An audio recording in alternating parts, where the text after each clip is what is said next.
Today on All Things 80s, I'm going to try and resurrect the shell of a Kenner M.a.s.k Gator.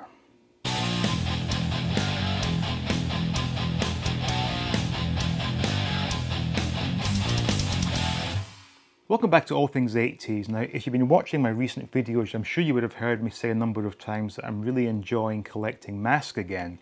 Now, one vehicle I was after was Gator. Now, it would have been possible to go out, buy the complete Gator with the box, everything, but I was rather down for a challenge, so I managed to get hold of a complete shell of a Gator, and I thought it would be interesting to see how easily it would be to actually complete this vehicle and to sort of calculate the price of doing it piecemeal as opposed to buying an entire complete one. So let's take a look at what we have, and I'll go over the various steps I took to get this shell looking really good again.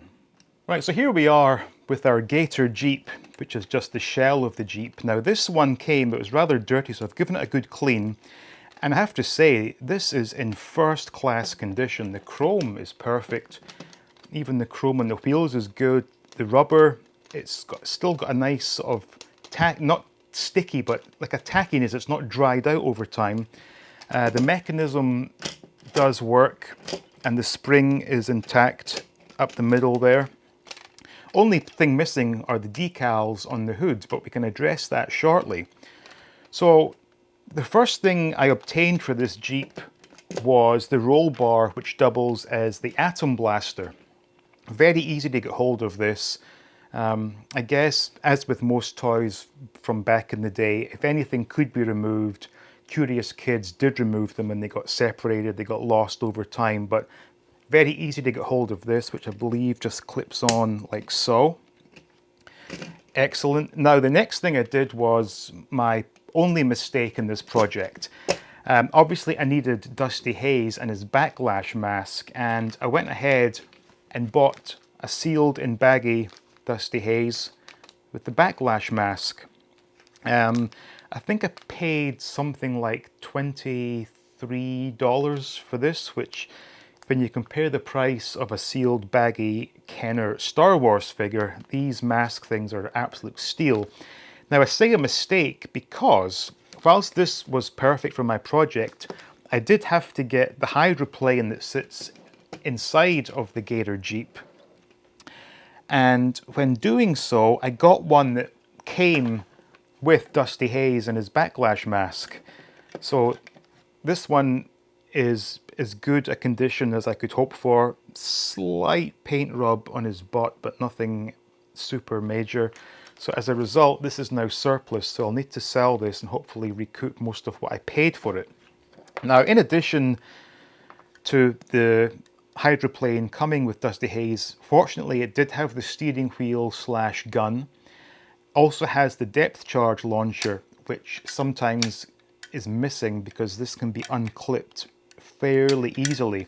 Now this again, fantastic condition, and in this instance does have the stickers in place, and these stickers are actually pretty damn good. I have no reason to replace these. Even the dashboard sticker is intact there. So I just mentioned the depth charge launcher. Obviously we need the depth charge, and again, very easy to come by. Sits in there and you would launch it like that. Obviously pretty fragile plastic given its age, so I wouldn't be launching this on a hard surface. So I guess what we can do now is make sure that the mechanism does actually work and that the hydroplane does clip into place, because I guess sometimes these springs can be a bit fussy. So that seems to be holding.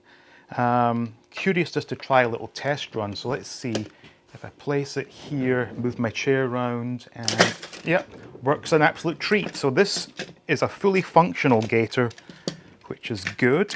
Not that I'll be, playing with it too much, but it's always nice to have something working. So we can put Dusty Hayes in. Now, I just commented on the fact that the hydroplane has some really nice looking stickers.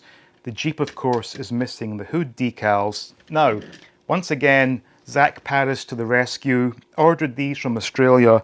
They came remarkably quickly. Now, these are all for the boat, the hydroplane, which I'm not going to use. And as a little bonus, he does include some generic, or some, not generic, but M.a.s.k logos that you could put on your vehicles. These did not come with the originals, but what we need are these hood decals, which just go on here. So let's just stick these on. Should be straightforward enough.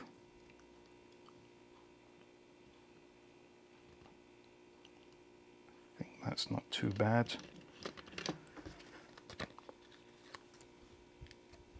So this just completes the look, and I think this has been a rather satisfying project. Not that you would necessarily call this a restoration, because there was no real work involved. It was just really a case of, you know, making the acquisitions I needed. But there we go. This is Gator, complete, looks beautiful, looks nice and shiny.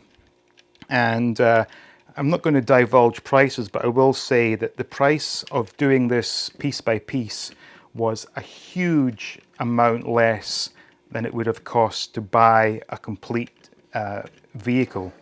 So for that, I am very happy with the results, and this is going to look great in my M.a.s.k collection.